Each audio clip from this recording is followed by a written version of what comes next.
Voyez-vous, un juif pouvait prouver, là, en Israël, qu'il était juif par la circoncision. Mais Dieu a dit, quand je verrai le sang vous servira de signe. La vie qui était dans le sang ne pouvait pas revenir sur l'adorateur, parce que, c'était la vie d'un animal. Ce n'était qu'une ombre qui précédait la véritable vie à venir. Alors, les composants chimiques, le sang rouge lui-même, devaient être mis sur la porte et les poteaux de la porte. Il fallait appliquer cela avec de l'hysope, qui est une herbe tout à fait ordinaire, ce qui montrait qu'on n'a pas besoin d'avoir une super foi. On doit simplement avoir la même foi que celle que vous avez pour démarrer votre voiture ou venir à l'église. Voyez, beaucoup de gens pensent qu'il faut être quelque chose, mais non, c'est faux. Une foi ordinaire, c'est tout ce qu'il faut pour appliquer le sang. Écouter la parole et la croire. L'appliquer, c'est tout. Il fallait juste ramasser de l'herbe ordinaire. Partout là-bas en Palestine, il y avait de l'hysope, une petite herbe qui poussait dans la fente des murs. Et dans les environs, on la trempait dans le sang et on l'appliquait sur le linteau et les poteaux de la porte. Et souvenez-vous, peu m'importe combien ils étaient dans l'alliance, combien le juif pouvait démontrer qu'il était circoncis, combien il était une brave personne, l'effet de l'alliance était annulé dans sa totalité, à moins que le signe soit là. Quand je verrai le sang, et cela seulement.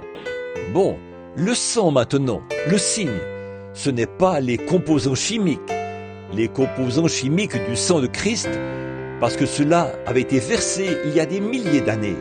Mais voyez-vous, là, il fallait que ce soit les composants chimiques. La vie qui était dans l'animal ne pouvait pas revenir sur l'humain, parce que la vie de l'animal n'a pas d'âme. L'animal ne sait pas distinguer le bien du mal. C'est l'être humain qui a une âme. Bon, mais quand Jésus, le Fils de Dieu, né d'une vierge, a versé son sang, la vie qui était dans ce sang, c'était Dieu lui-même. La Bible dit que nous sommes sauvés par la vie, le sang de Dieu. Non pas le sang d'un juif, ni le sang de quelqu'un des nations, mais la vie de Dieu. Dieu a créé cette cellule de sang, née d'une vierge. Elle n'avait jamais connu d'homme, ni n'avait. L'ovule ne provenait pas d'elle non plus. Je sais que beaucoup d'entre vous veulent croire que l'ovule provenait d'elle. L'ovule ne peut pas être là sans qu'il y ait une sensation. Dans ce cas, qu'a donc fait Dieu? Voyez, il a créé l'ovule et la cellule de sang. Et là, c'était le saint tabernacle de Dieu. Je ne permettrai pas que mon sein voie la corruption. Voyez-vous d'où est venu l'ovule? Et je n'abandonnerai pas son âme dans le séjour des morts. Son corps était saint. Oh là là, si vous ne pouvez pas croire cela, comment pouvez-vous prétendre être chrétien? Nous sommes sauvés par le sang de Dieu. Voilà sur quoi repose ma foi. Je ne marche pas là sous le sang d'un prophète. Je ne marche pas là sous le sang d'un homme ordinaire, ou d'un docteur, ou d'un théologien. Nous avançons par le sang de Dieu. Dieu l'a dit. Il est devenu un être humain. Il a changé sa lignée. Il a dressé sa tente ici, parmi nous. Et il est devenu l'un de nous. Il est notre parent rédempteur. Il fallait qu'il devienne notre parent parce que c'était ça la loi. Dieu est devenu homme et a habité parmi nous. Remarquez qu'en faisant cela, celui qui est sorti de lui, c'était Dieu, l'Esprit.